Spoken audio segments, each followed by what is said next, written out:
Good morning.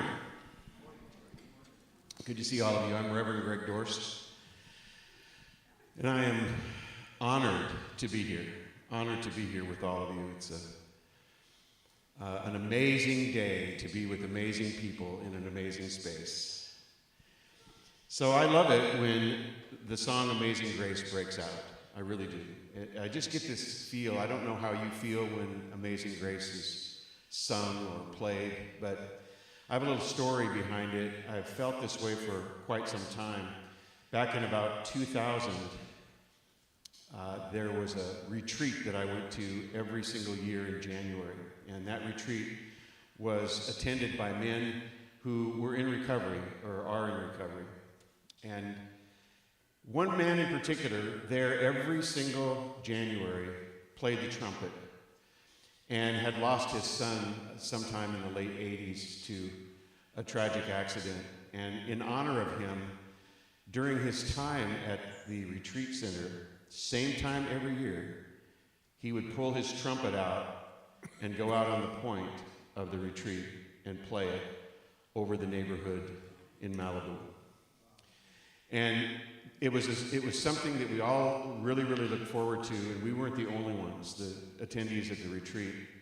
He'd been doing this for years, and it seems that everyone who lived in the neighborhood also knew when it was going to happen, because they would come out of their front doors and they would stand in their front yard as he played Amazing Grace on the trumpet.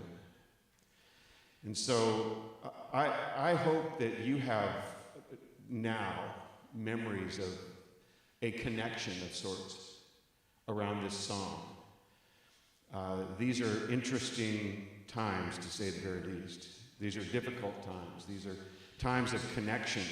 These are times when we get to know ourselves and each other. These are times when we seem confused, but we take one step at a time, put one foot in front of the other, and things start to shake out.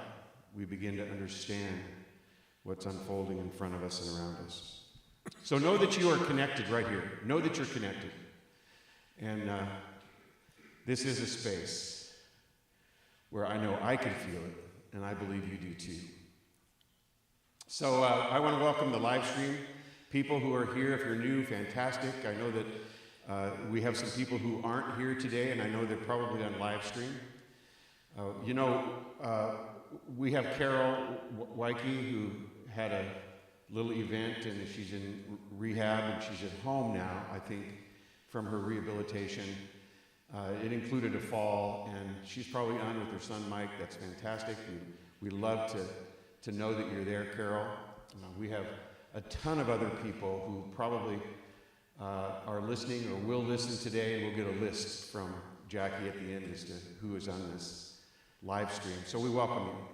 And we welcome new people here as well. And if we haven't seen you for a while, you are so welcome here. We're so happy to have you here.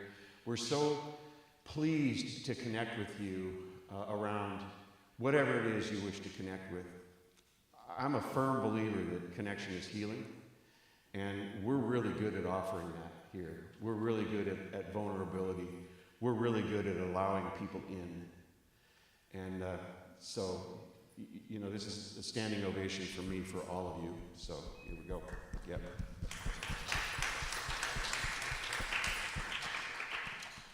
So I have this saying that I want you to join me with. It's something that talks about our oneness, and we're going to be talking about oneness a lot today. We're going to be talking about that there is this amazing allness that is God, and we are that as well. So that's essentially what the I am is all about. We're going to be talking about the I am today, but this statement that I'd like you to join me in very succinctly puts it out there in a little bit of a different way, but a way that's absolutely the truth. So please join me. There's only one thing. It may look like more than one thing. It may feel like more than one thing. But it's only one thing. Expressing as you. Expressing as me. And everything we see. We also have a unity blessing that I'd like you to join me in. We love you. We bless you. We appreciate you just the way you are. And we have a statement of faith, please. There is only one presence and one power active in my life and in the universe, God the good omnipotence, and I am one with that presence and power. There are a lot of ways to say that. Some of the ways that we say that statement, that I'm one with that presence and power, affect us more than others. So we try myriad ways of bringing it about, myriad ways of describing it, of reaching you with a phrase or a statement or something that moves into your experience or has been part of your experience. So yeah, you'll hear that sort of theme all through today, and if you come more often, you'll hear it all the time, because I'm a big fan of unity. So let's sink into prayer. Let's just take a moment to sink into prayer.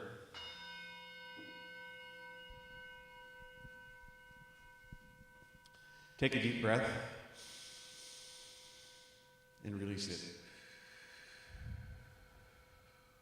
Let's do one more with that vibration in the background.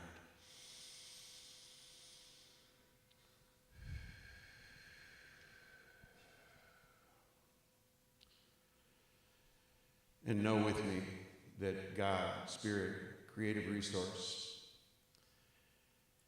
is here right now in this very space.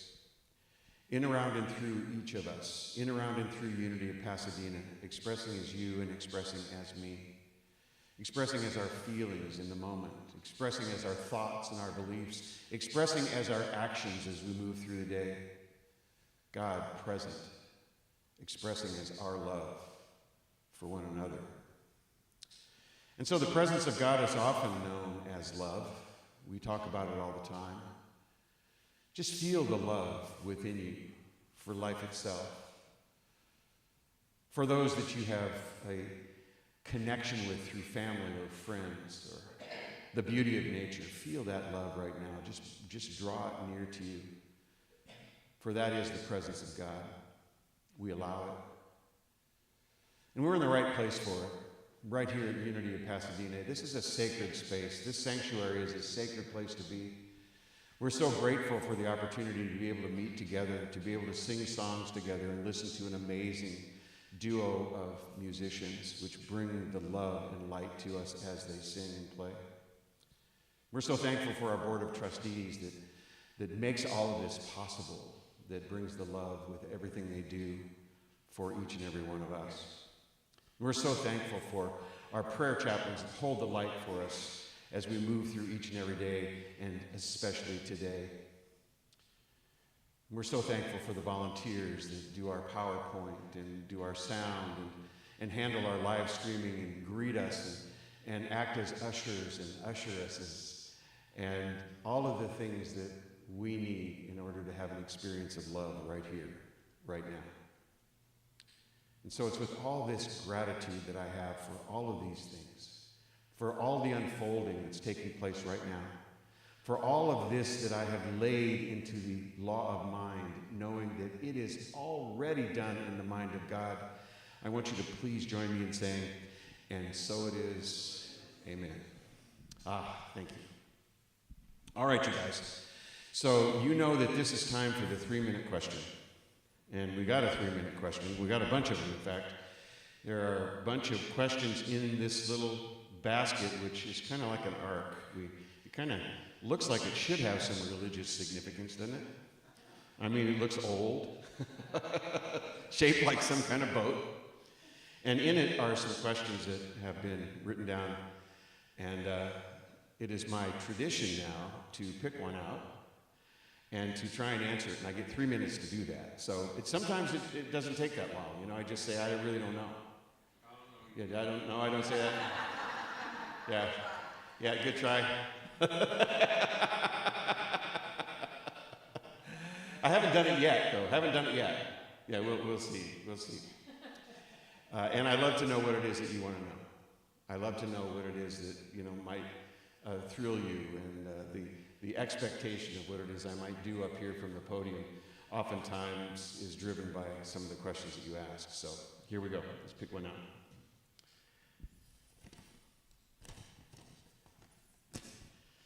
Okay, well, this one I need glasses for. I have these high-powered glasses. I think they're like 3.25s or something, you know. When I put them on, you guys sort of disappear in a blur. But all of this works better. Oh, what is the difference between the Holy Spirit and intuition? Oh. Well, that's a really interesting question. I love the idea of intuition. And it has a couple of different meanings, I suppose, for the religious and for the secular. You know, there are people that do believe that we are, if we place ourselves in a position of being receptive, able to, if you will, understand some things we wouldn't be able to understand otherwise, some wisdom, some truth that is brought to us in a special way. The Holy Spirit is one explanation for it. That's a religious explanation for intuition. But I don't think there's anybody that's going to deny that sometimes we get these feelings. And they're based on something. They come from somewhere. And they seem to have some truth to us. And if we've followed any intuition that we've had, we have probably known that it can have a significant benefit for us from time to time. I know a guy who, he's a Navy SEAL. He was a Navy SEAL for quite some time. His name is Mark Devine. And Mark Devine teaches people how to be receptive to these kinds of things. And he talks about intuition being one of the aspects that is sought after by Navy SEALs. That they really want to have some sort of understanding as to why it is they might be moving in a particular direction, perhaps to save their lives or to save the lives of others or just to do their job. And he's serious about it. I mean, here's a guy who was a Navy SEAL for over 20 years, and he teaches Navy SEALs nowadays. And, you know, he believes wholeheartedly in intuition. And he uses science to back it up. Now, this is the secular side of that question, see. He says that our heart carries with it an intelligence. And when we talk about, you know, coming from the heart, we're talking about utilizing that wisdom and intelligence that the heart brings to us. And this is a basis for a mind-body connection that cannot be denied. And I'm sort of using his words with that. I really appreciate that he believes there's a mind-body connection, and we have this heart space that speaks to us in ways that can really help us move through emotional times. But he also talks about the gut and how the gut has sort of an intelligence and a wisdom to it too. And that we receive, if we are receptive, certain ideas through this process, through our gut. And there's sayings about that, you know. I mean, I just feel it in my gut, you know. I got a gut feeling. I got a gut feeling that I should go this way or do that. And then he explains how he made some decisions in his life, and they were gut feelings, which included his life today, which is all about teaching Navy SEALs how to be what it is that they are today. He's a deeply spiritual man. I love listening to him. I love reading his books. His name's Mark Devine. What a name for a guy who thinks that way, you know? What a name for a guy who thinks that way. So, yeah, that's sort of the way I feel about intuition. So the answer is, yes, it's the Holy Spirit. The answer is, yeah, it's my gut too.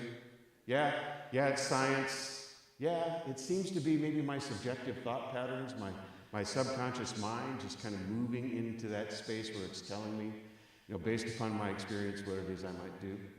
Yeah, I think it's good stuff. So whoever asked that question, I thank you. I thank you. So how'd I do? 3 minutes, 59 seconds. No! Oh, no! I knew I should have just said, I don't know. Doggone it. All right, you guys. So we got music, don't we? We got music? Mm-hmm. Good. Let's do this thing.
I got it ready. Me and this microphone. Well, I want you to know several things have occurred since I've last seen you, to me. I know in the general world, lots of things have occurred. But one of them just happened this morning, as a matter of fact. First, I have to say that I found myself displaced this morning because we started out with the beautiful song, Amazing Grace, and I am here with the heavenly choir. Michelle is here, and our Archangel of the Ivories is here, and Allison is here, and they're singing beautifully. So I kind of mouthed the words, because I didn't want to be off key, and I usually am. So that was different. And then, of course, it continued on, and they did such a wonderful job. Thank you so much, both of you. It's so inspiring.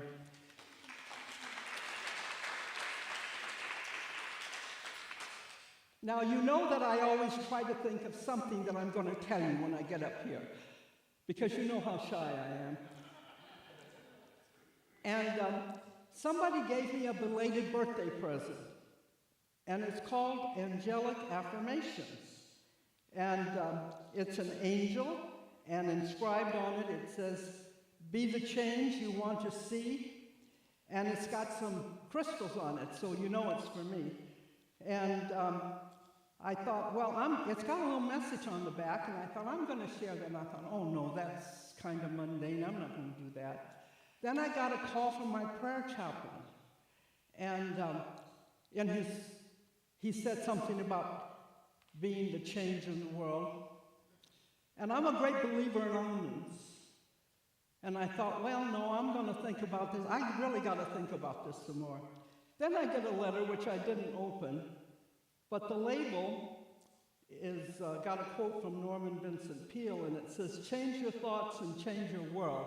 I thought, okay, guys, you're going to get it. Change begins with a vision of how you want things to be, and then it takes an action to make others believe. Fear will try to keep you from following your dreams.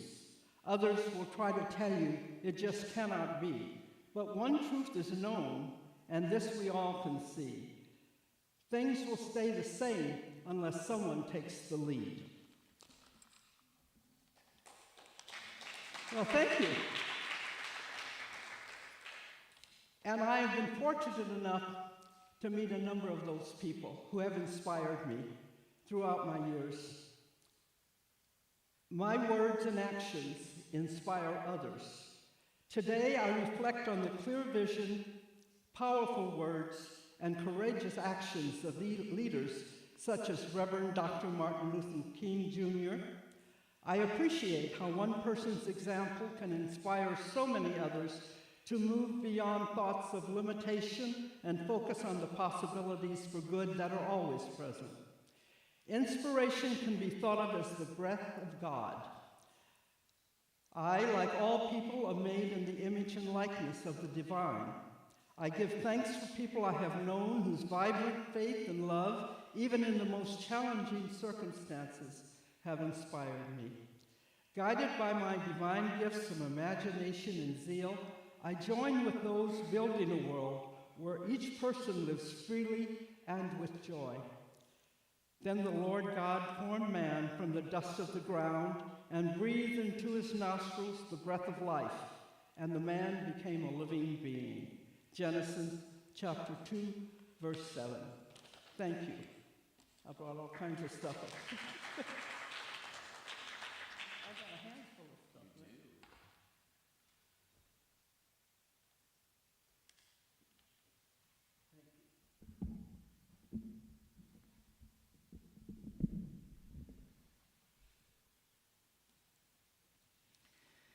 All right. The I am, excuse me, the I am is another name for God, and it can also be applied to you, the I am that I am.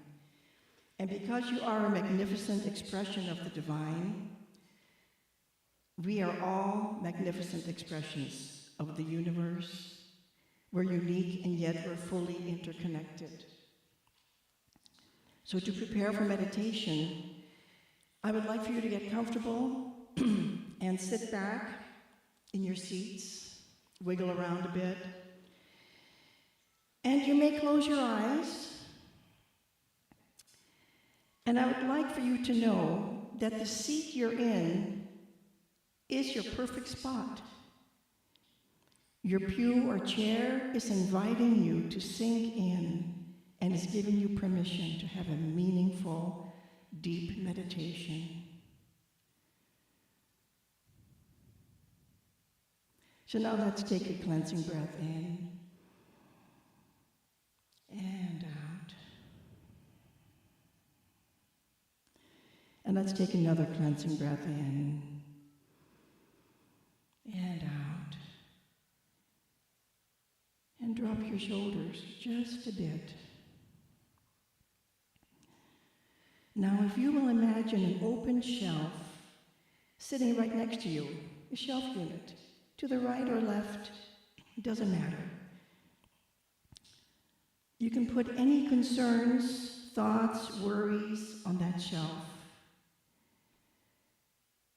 You can add your busy schedule, as well as any complicated tasks and anything else you can think of on that shelf. This is your private holding shelf, which acts like a pause button. The shelf is respectful of your things. It will free you up so that you can relax and get what you need from your meditation. So I'll be reading a poem of affirmations, and please allow those words to be yours and take them in so that they will resonate in just the right way for you. So let's take one more breath in and release. I am of God. There's only one. I am pure spirit.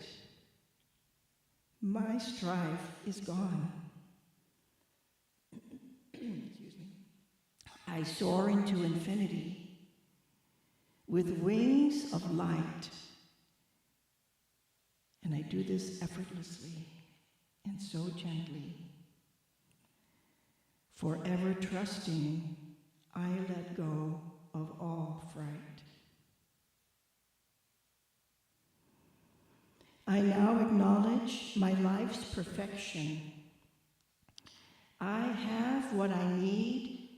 I'm making the connection. For my inner wisdom, I am filled with gratitude. Yes, for my inner wisdom, I am filled with gratitude. Faith, connection, and love make up my new attitude. And in this flow of oneness, my everlasting source, the path that I'm on and the path that I'm taking is the right course. So let's go into the silence with our wings of light, knowing that we are safe and all is well for about 2 minutes.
Please bring your attention back to the sanctuary.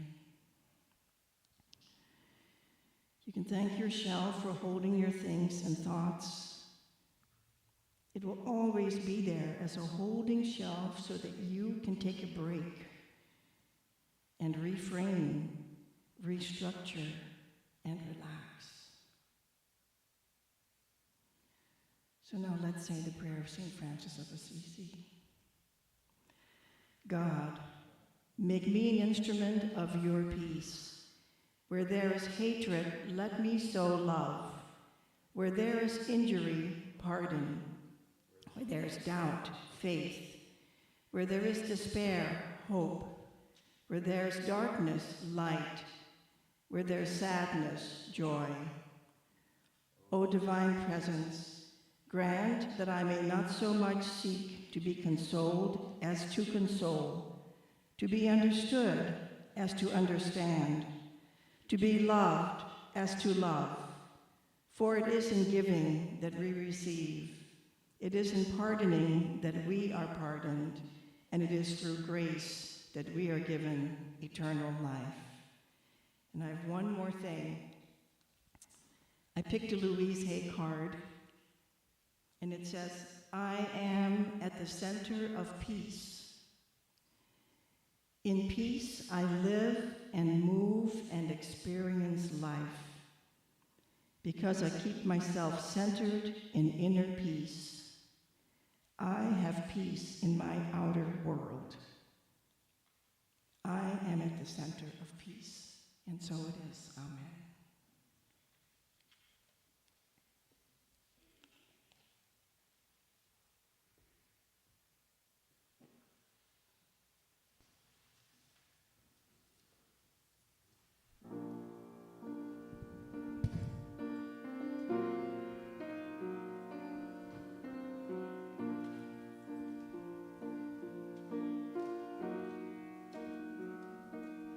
I'm just a spoke in the wheel, one grain of sand, but it feels so right to be right where I am. One little part of a much bigger plan, and the longer I'm here, the more I understand. I am one, we are one, like the rays of the sun. When it's all said and done, I am one, we are one. I'm just one drop of rain that falls from the sky, runs to a stream, then the oceans by and by. And I could do worse than to give myself up on this crystal wave in the ocean alone.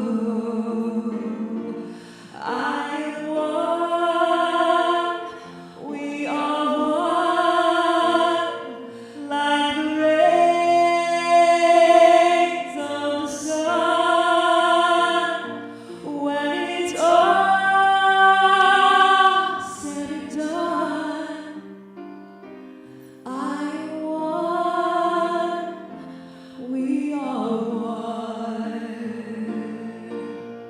One gentle touch, one loving word, one single step towards a kinder world.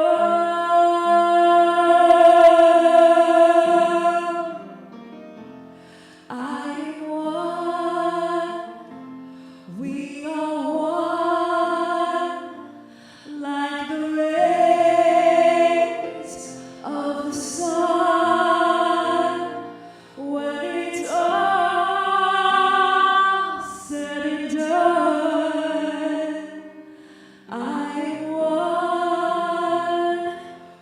we are one. 'Cause when it's all said and done, I'm one. We are one.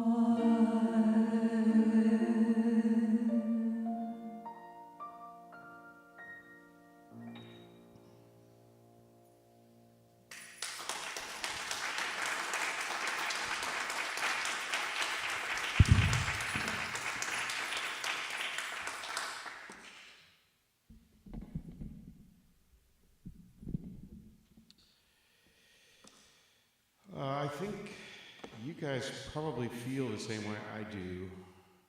That's one thing I've learned, one lesson I've learned, that if I'm feeling it, then probably other people are feeling it too. I don't know if that brought tears to your eyes or not, but it did mine.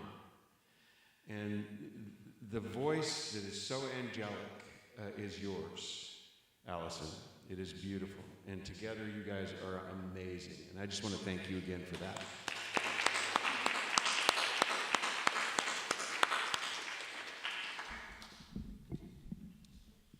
So I don't know if you guys have been kind of feeling the direction I've been going in this January. I think it's a great time to talk about this kind of stuff that we've been, talking about. But January, the first week, the first Sunday in January, we did a burning bowl. We kind of wiped the hard drive clean, We kind of start over. We do a little forgiveness routine, a little release, and all of that. Because if you're listening to the Jesus message, if you're seeing the Jesus message, if you're feeling the Jesus message, you know that forgiveness is a huge part of it. It's huge. And so what we try and do is engage through action, through the burning bowl process. And I think we did that. But we might have wiped some things clean we didn't want to wipe out, because we wiped the hard drive clean. So I like to start the year off with some real truths about unity. So, last week we did God is, and that's one of the real truths about unity, one of the principles that we espouse. And today we're doing I am. So God is, I am. And the way that works is like this. You see, here in Unity, we believe that God is all there is. We believe that God, that sustaining creative resource, made all things out of itself. Simply utilized itself to create each and every one of you, to create me, to create the way we feel, the things that we understand and know. Our wisdom faculties are part of this one mind. Call it what you will. We call this amazing, omnipotent, infinite resource oftentimes mind, God mind. God mind encompassing all wisdom. God itself as all things. So God is, and we talked about that at length. God is all that is. And today we talk about us and the truth of our being. We talk about how we are that which God is. We must be. We have to be. If God simply made things out of itself, including us, then we must be that which God is, made of God's stuff. And that's kind of the tagline of what it is I'm going to talk about today. We are made of God's stuff. I am that which God is. And the line I like so much that I used last week was, there is no separation. There is no separation whatsoever. There cannot be. There cannot be separation. Although it feels from time to time like there's separation. But we as human beings seem to live individual lives, and we do. We make our own decisions. We have our own outcomes. We are what we call second cause. First cause is that which God brought about, all that we see, feel, know, and are. But we each have individualized lives, and we call it second cause. The things that we think and do have an effect on our lives. And that's what free will is about. But sometimes we get so caught up in this free will thing that we don't realize the truth The truth is that there's really only one thing happening. You know, Emma Curtis Hopkins, which is one of my favorite teachers, was the teacher of Ernest Holmes, the teacher of Charles Fillmore, the teacher of Myrtle Fillmore, and many other New Thought giants. She was incredible, and her message was so existential. She would call God her good. And she would say, and if it doesn't look like good, what you do is you draw yourself up above it, just so far above it so you're not caught up with the little things. You know, the little minutia, the little, oh, this isn't good, oh, that's not good, oh, how could God be good? Pull way up, and you can see the good. You know, we have the ability to do that today with science. You know, we have these telescopes that could take amazing photos of what's out there and what we look like from space. It's just incredible. And from a distance, you look at it and you say, oh my gosh, what a system of beauty. You know, you can see the earth, the blue pearl, moving in all that is. You can see the oceans, you can see the clouds, you can see the storms, you can see the beauty of this planet. And, you know, you're not pulled down into the lives of people who are suffering in the moment. But we know that that happens. We know that it happens. And we know that this too shall pass, because that's what happens with life. See? I mean, in spirit, in the invisible, things are infinite. We are eternal. Each of us are. We have to be. If we are that which God is, we are eternal. The eternal one is another name for God. I love that. I love that, knowing that at some point in time, this Gregness will have to be released. It will be. This Gregness will be released. And maybe that means that my ego separates from this beauty that is just channeled love in vibration. I mean, that which God is.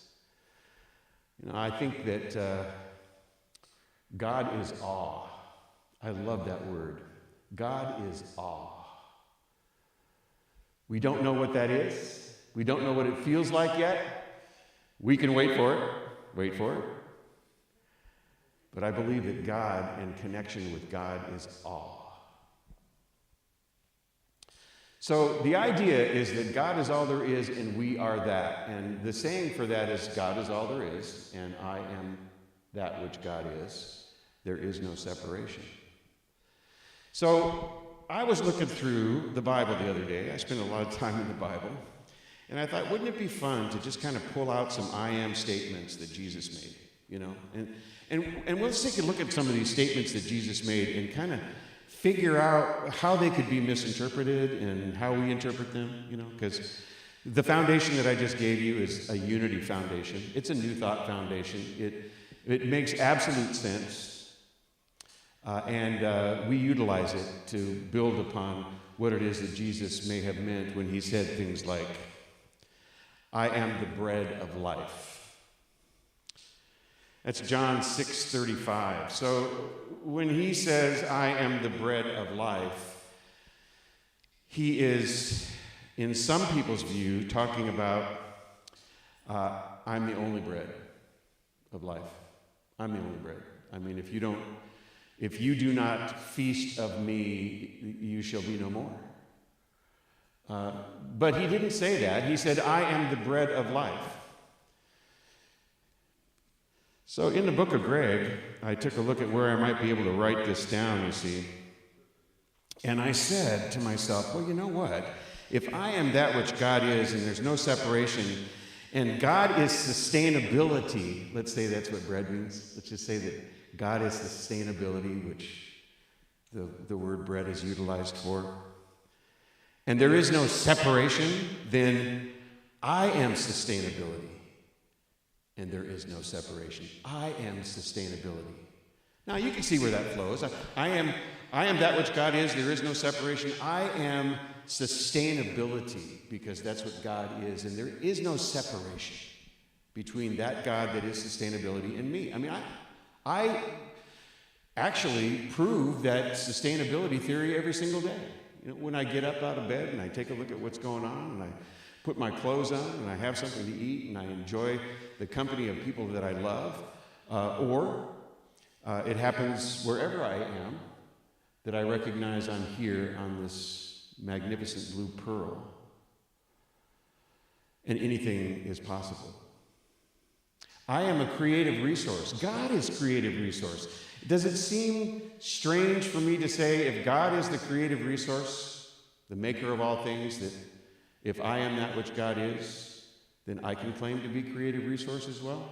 I can, can't I? I do, based upon that truth, claim that. So when Jesus says, I am the bread of life, why does that sound so different? Why is that any different than me saying, I am sustainability? You know, I could go run around town and say that, and nobody would claim that I'm God. You know, I mean, nobody around here would claim that I'm God, but we take a look at what Jesus had to say, which is an absolute truth, in unity. It is absolute truth. Yes, he is the bread of life, but so am I. I am the sustainability of God as well. I can help people to unfold in ways that are just absolutely amazing if I'm of a mind to. And we do that. We help each other. You know, sustainability is happening right here in this church. It happens every time you walk in and you connect with somebody eye to eye, heart to heart. There's a sustainability going on. There's a feeding going on. There's an emotional feeding. There is love being exchanged. This is sustainability in action. You know, bread is love. I think bread's love, don't you? Or how about this? Love is bread. Yeah, love is bread. So I am the bread of life. What does it really mean? I am love. I am the sustainability of life. I bring to you the connective resources that allow a greater existence, your greater yet to be, to unfold. Yeah, I think that the I am the bread of life is not exclusive. Just like I think that I am the light of the world is not exclusive. That's John 8:12. I am the light of the world. Yeah. So, let's see. In the book of Greg it says, God is light in this world. And if God is light in this world, I am the light of the world. There is no separation. Wow, because I am that which God is. Now it makes sense, doesn't it? Doesn't that make sense? I mean, whatever you decide to name God, whatever you say God is, I am that too. I am that too. If I truly am made of God's stuff, then I am that too. And you know, there is no greater good news that anyone could bring to this place, this space, to each and every one of us individually, that we are, that we have meaning in the world, that we are necessary, that we are a vibrant aspect of this thing called life, that we too are divine, which is an incredible message. Sometimes we don't seem like we're divine, we don't feel like we're divine, we don't feel like we as human beings are divine, but you know, once we get our feet on the ground and start to understand how this thing is, how this, as Florence Shinn would say, the great game of life is played, giving and receiving. Once we understand that, we start to do it in a better fashion. We start to live life in a better fashion. We start to understand that there are things about this world that we can engage in that make it a better place. So, the activities of Jesus throughout his lifetime are great examples of those things that you can do to make the world a better place. The service, the compassion, the healing, the caring, the kindness, the love, the connection. I mean, he ate with people that you weren't supposed to hang out with. He spent time with lepers and prostitutes and tax tax collectors. I mean, let's say it's just a story. I mean, what story does that tell? That story tells you that there's no separation between him and others, that this divine resource that he brings to this world is us too. Now, we step into this thing and we help people to become their greater yet to be. We help them to level up. And we can understand this once we're able to see the truth. You know, the weird part about this truth that we talk about is that it's hard to understand until you get a little bit older, because you get caught up in the things that people tell you it is when you're younger. And so I'm proud to say that we here have a little bit of maturity. I'm happy to know that. And when I say maturity, I mean spiritual maturity. We understand this life in a different way. We understand that when Jesus says, I am the door or the gate, that what he's meaning is that if I do these things, I am too. I am the good shepherd. I am the shepherd and steward of my own actions and thoughts. I am the resurrection and the life. I too can move into that space where my divinity is absolutely known to the rest of the world. That's why we celebrate Christmas, you know. I mean, it is a celebration of our divine nature. We're both human and divine. It's a celebration of our divine nature as well. And Jesus coming to this world to bring the good news that this is the way it works. I am the way, the truth, and the life. You know, so I say that I am comfort. There is no separation. God is comfort, my supply. I am comfort. There is no separation. That makes me a person who can relate to you in ways that, I mean, I might not think about every single moment of every single day. But if I truly am comfort, and that's one of my qualities, and I can be that, then I'm able to step into your world and I'm able to say to you, whatever you need, whatever you must have, whatever you need emotionally, whatever is necessary for you to thrive, we can provide it. You know, we here at Unity of Pasadena are deeply engaged in being of service to those that have been touched in horrific ways through the recent events of the fires, who have lost things that they maybe never thought they would lose, who have been in situations, placed in situations they never thought they would have to go, never have to endure. And we come together. We come together as comforters of one another. And a great comforter means that you listen. You know, you don't need to have an opinion on everything. Just listen. Just listen. And I can see Jesus, you know, sitting at the table talking to people and not preaching to them as he's spending time with them, but listening. You know, what is it I need to know about what it's like? What is it I need to know about you? What is it I need to know about what you need to do or why you're doing it? What is it I need to know about your life? So, this is what the I am is all about. This is the second principle. I am God's stuff. Whatever it is that God is, I am. So you know how I feel about Rumi, right? So I look in the book of Greg and I see one of my favorite Rumi quotes, because that's what this is. You know, it's filled with stuff that touches me at a deep level. And here's one that a lot of people, I think, don't quite understand. But it's a Rumi quote that goes like this: there are 1,000 ways to kneel and kiss the ground. There are 1,000 ways to go home again. So ask yourself for a moment, what does that mean to you? What does that mean to you? There are 1,000 ways to kiss the ground. Well, let's just use it for today. In the context of today, there are 1,000 ways to refer to God. There are 1,000 ways to define God's stuff. 1,000 different ways. You know, we say the same thing over and over and over again. I'm sure Jesus got tired of it. Wait a minute, I am the bread, I'm the life, I'm the way, I'm the truth, I'm the gate. You know, and so are you. You know, using all sorts of different metaphors to try and say the same thing. You are too. And that's the good news. 1,000 ways to say it. 1,000 ways to feel it. That's the coming home.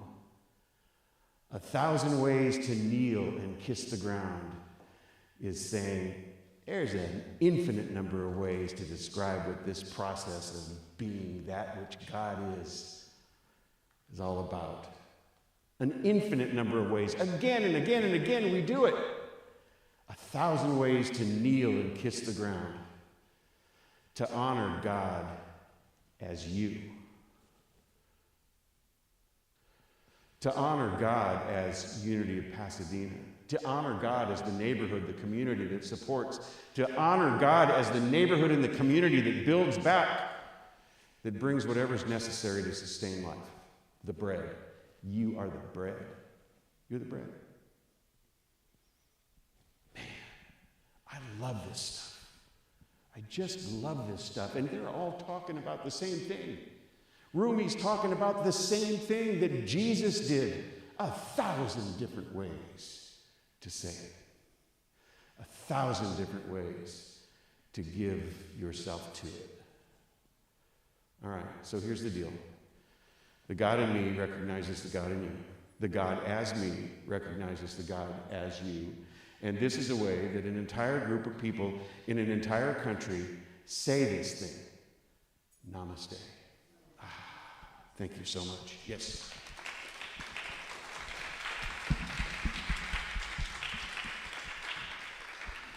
All right, well, that was fun. You know, sometimes I hold my breath during this process. Do you know that? Do I get red when I kind of like, you know, I just am holding my breath. I'm so excited. You know, I forget to breathe. So we have a way of honoring our community, honoring the surrounding community, honoring this thing called life, honoring the many ways that we operate as the divine. And we call it our community giving. And we have Trish today, who is our supreme usher, Usher Deluxe, the mistress of ushing. I guess we could go on and on and on 1,000 different ways, couldn't we? Yeah, we could do that. We could do it.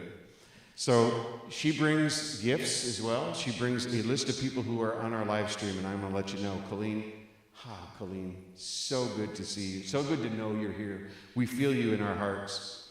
Colleen's in Illinois, for those of you who may not know Colleen. She's also a prayer chaplain. She's still a prayer chaplain with our community here, and she's with us all the time and holding each and every one of us in the light. So thank you for that, Colleen. Virginia Hutchins Carroll. Yes, Virginia. And we have Sue Haynes here as well. And Sue, say hello to Ron for us too, please. We have Anita Arakawa. Anita, most of you have met Anita before, and her dog Huck. Yep. And we have Carol and Mike. I knew it. I knew you were there. I could feel you guys. We have Charlene from Tennessee, you guys. Charlene. And we got Charles DeTurk from Michigan.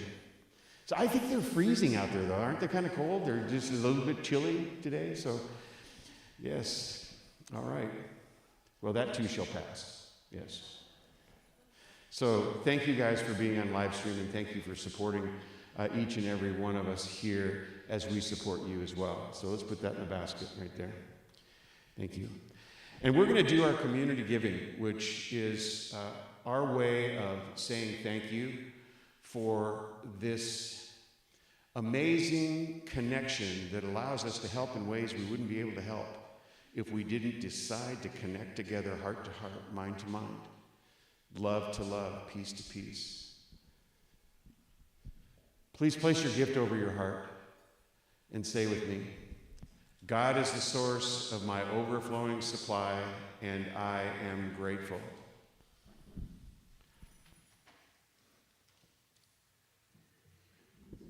So, thank you, Greg, for that awesome sermon. I started working on this arrangement of a Tom Petty classic about maybe 6 or 8 weeks ago, preparing for an event that's happening in Georgia next week, starting next weekend. And then it just occurred to me as I finished the arrangement just literally 2 days ago, how relevant it is to what's going on here in our lives. And it's really a song about perseverance. So with that in mind.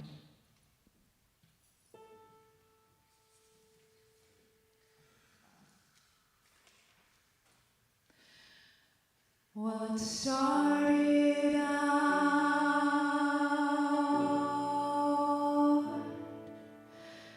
down dirty road.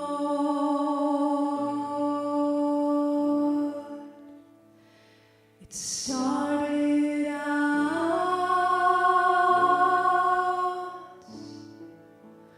all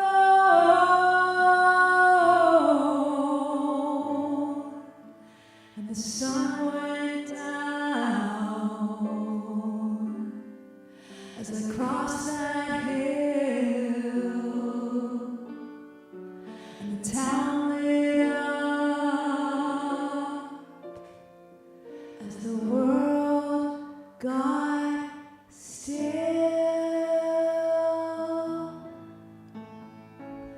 I'm learning to fly, but I ain't got wings. And coming down is the hardest thing. Good old days may not return,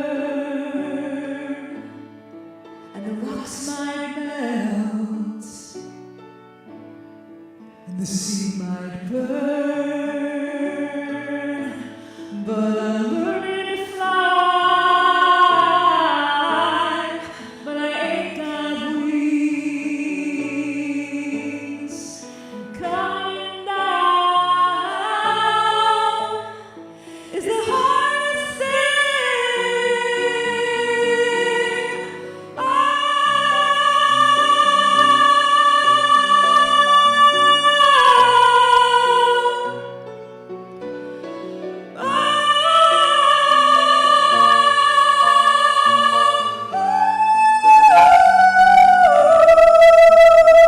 Oh, well, some say life will beat you down, break your heart, and steal your crown. Well, I started out to God knows where. Guess I'll know when I get there, 'cause I'm learning to fly, but I ain't got wings. Coming down is the hardest thing. I'm learning to fly,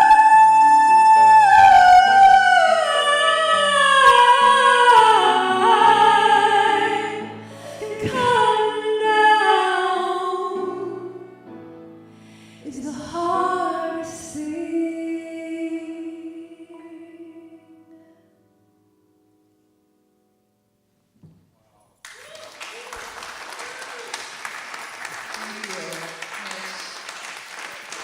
Thank you for giving me an opportunity to do that.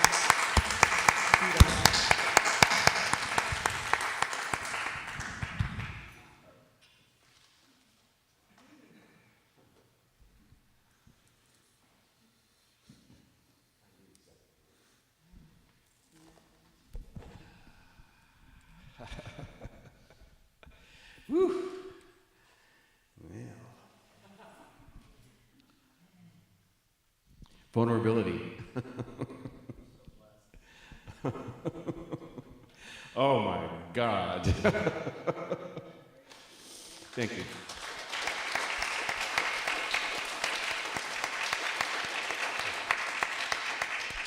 we're all learning to fly. And so this is what we do. We promise here at Unity of Pasadena to use these tithes and treasures with integrity, to support not only Unity of Pasadena and the people that are here and who move and love and bring their being to each and every one of us, but also the surrounding community. That's what we are. And we are what we say we are. That's integrity. We're so thankful to be able to step into this and do what we do. We're thankful to each and every one of you for being those Godlings, that God stuff, that great stuff, the bread. It's with great thanksgiving that I release these words in the law of mind, knowing that they're already done. And so it is. Amen. Thank you, Trish. Thank you so very much. All right, so it's time for Barbara to come up. Come on up, Barbara. You don't need a tissue like I do. It's like a... I know. Yep, I know. Here we go. I think I got it for you.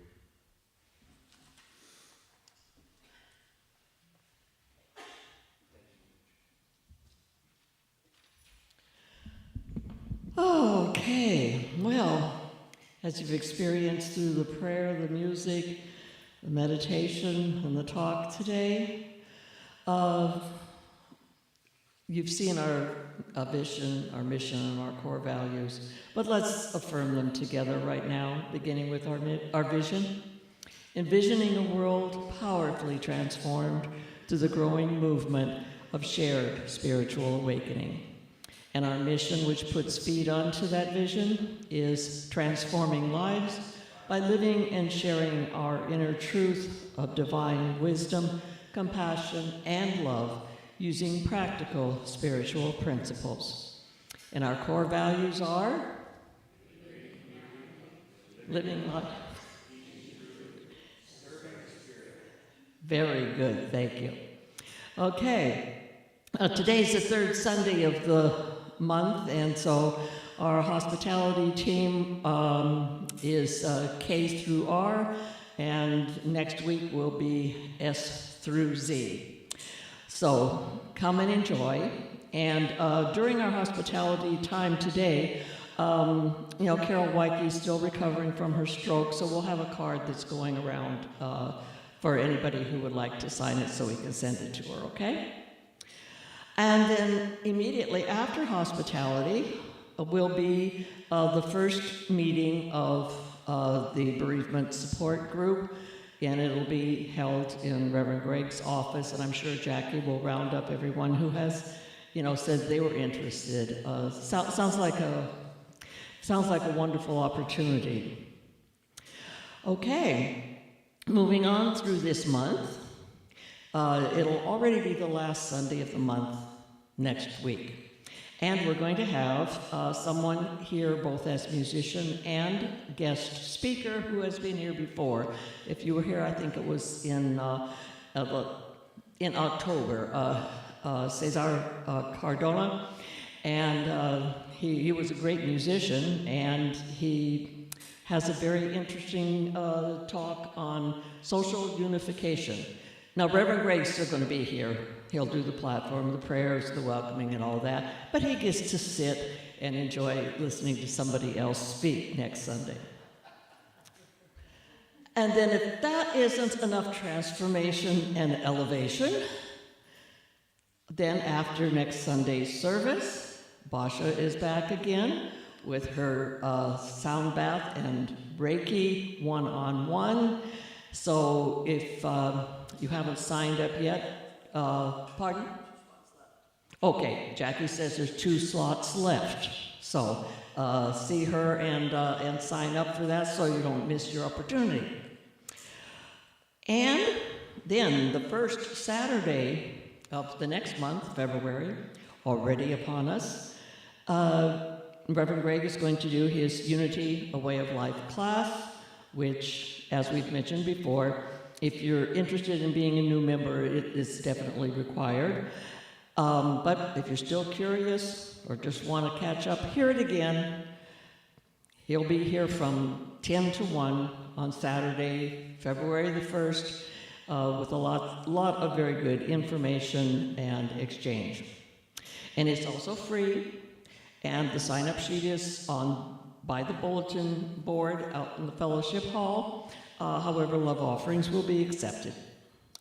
And the next thing on our calendar is the benefit concert with Victor and Hector, along with a silent auction. And it's going to be Friday evening, February 21st, starts at 6:30. The tickets are only $20, and the website registration will be up by midweek. Okay, we have a lot of things going on. The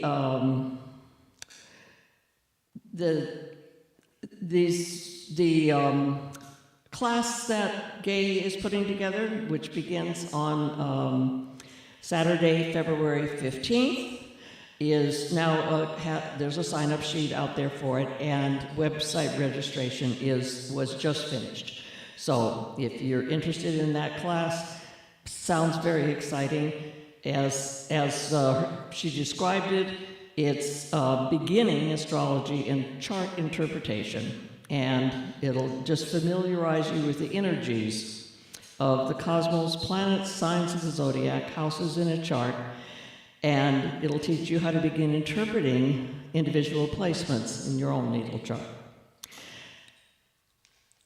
And it has really been a busy week or so, especially with the fact we've been receiving many inquiries and offers about, from outside of our own community, in addition to our own community, about how people can get some assistance if they were victims of the recent fire. So I'm going to let Reverend Greg explain that right now.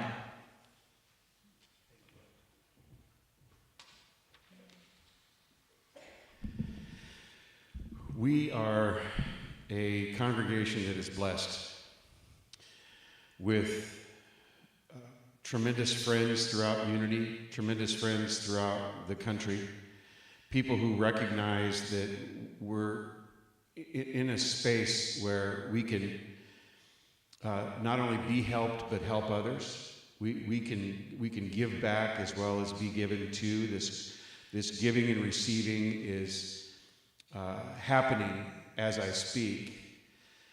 I've had multiple phone calls every single day around people who are looking to help out in any possible way they can. Some are resources for food, some are resources for clothing, some want to know what we can receive here at the church. And my answer to that typically is we would love to be able to send people who are in need of those things to you, as you're going to be the steward of those items. So one of those spaces that is really involved in giving right now is the Sierra Madre United Methodist Church. And every day through Wednesday of this week, from 11 a.m. to 3 p.m., there's going to be free meals and water and masks from the World Central Kitchen. Many of you know the World Central Kitchen. Please send this to everyone according to Sierra Madre United Methodist Church, which means it's not just for their people, it's for all of us, anybody who's in need. Also, they're accepting food and water and masks and clothing at that location as well, if you would like to bring something for them. We have a lot of partners in this situation that has occurred in this particular area. You know that I'm on the board of Unity Southwest. I'm part of the Unity Southwest Regional Board, and we have had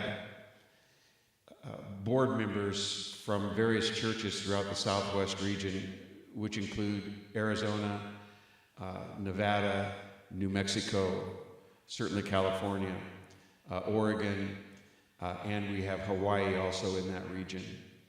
And they're interested in helping out to the extent that they possibly can when they receive a need from us, which we are accepting from each and every one of you, this idea of need. We want to know and need to know what it is that you need. We have been pretty clear with some of the people who are interested in helping us that the best way right now that we could be helped is to start a fund that is specifically dedicated to the Eaton Canyon fire, and to be the stewards of that fund so that people that need whatever it is that they need can get it through us. And every penny that goes into that Eaton Canyon fire fund will be utilized to help people get back on their feet. Yes, we love feets. Shoeses and feetses.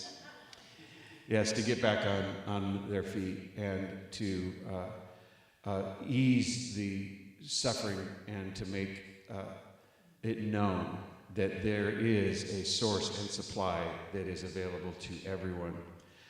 We have Unity of Grand Valley in Colorado that I've spoken with at length around what it is that they can do. They're going to be collecting money for those that we serve in this community as well as the greater community, and donating it through our website. We're always happy to get those donations. We received a lot of donations through our website already, and that can happen anytime. All you have to do is go to our Unity of Pasadena website. We have donations that have come in from $50 to $500. So we're in the process of building this fund. Our board of trustees here at Unity of Pasadena is in the process of putting together a way in which we can get these resources to the people who need them. We're meeting on Thursday. We will probably nail down all of the little details around that. We put together a form so that we can make sure that we understand what it is that you need, and so that we can be of greatest service and help possible. It's going to look a little like this. This form is not our form, but this form comes from Unity of the West Side, which is in Culver City. And you know, this particular person that is the leader of Unity of the West Side just stepped into the fray immediately. Reverend Carol is quite something. She might even be on right now. Hello, or later on. Thank you, Reverend Carol. She was in Unity Village when the fire was occurring and heard through many of her sources and resources that Altadena was ablaze, that people were losing their homes, losing everything that they had. And while she was in Unity Village, she went from church to church to gather resources and money from them, and came home with a pledge for $10,000 for people who are in need of money and supplies, whatever's necessary.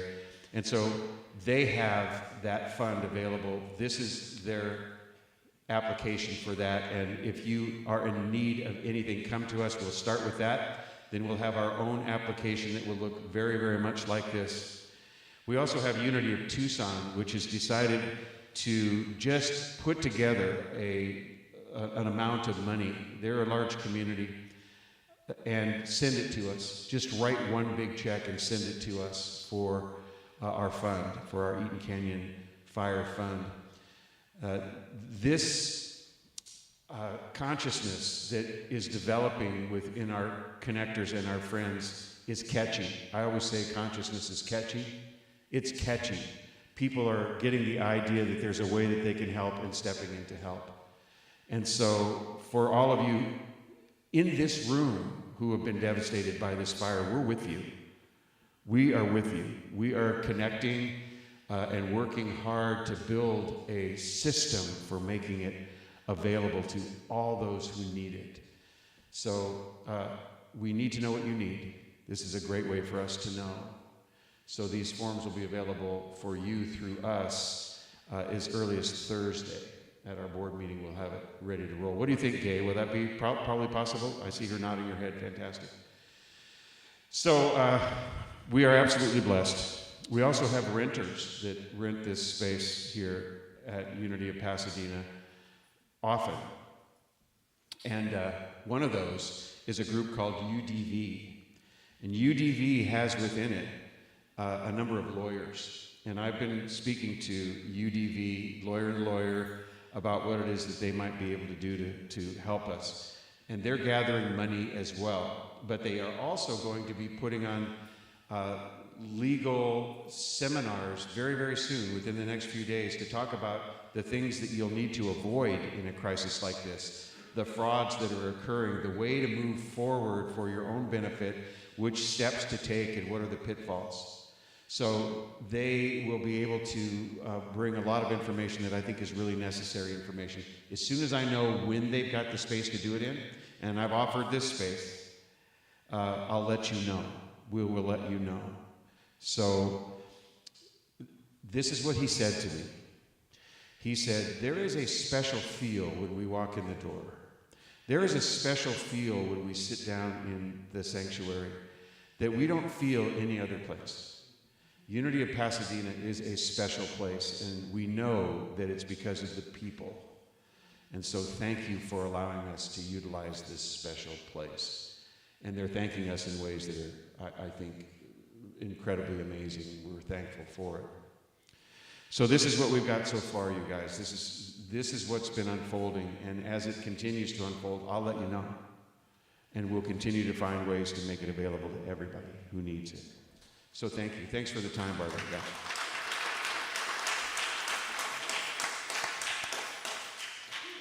Oh, I guess it's my turn still. Oh, good. What we're going to do then is we're going to do a silent unity prayer for protection, and then we're going to sing a song, aren't we? All right, what song are we singing today, Mitch? We're singing the peace song. The peace song. We know that song. So let's stand for the silent unity prayer for protection, and know this as well, that if you'd like prayer after service, we have prayer chaplains everywhere in this space. If you're a prayer chaplain, raise your hand. Yes. If you're a prayer chaplain, see any people, please, that remain in their seats, and please provide prayer. We offer this for you through them. So please join me in the silent unity prayer for protection. The light of God surrounds us. I am light. The love of God enfolds us. I am love. The power of God protects us. I am power. The presence of God watches over us. I am presence. Wherever I am, God is. I am divine, and all is well.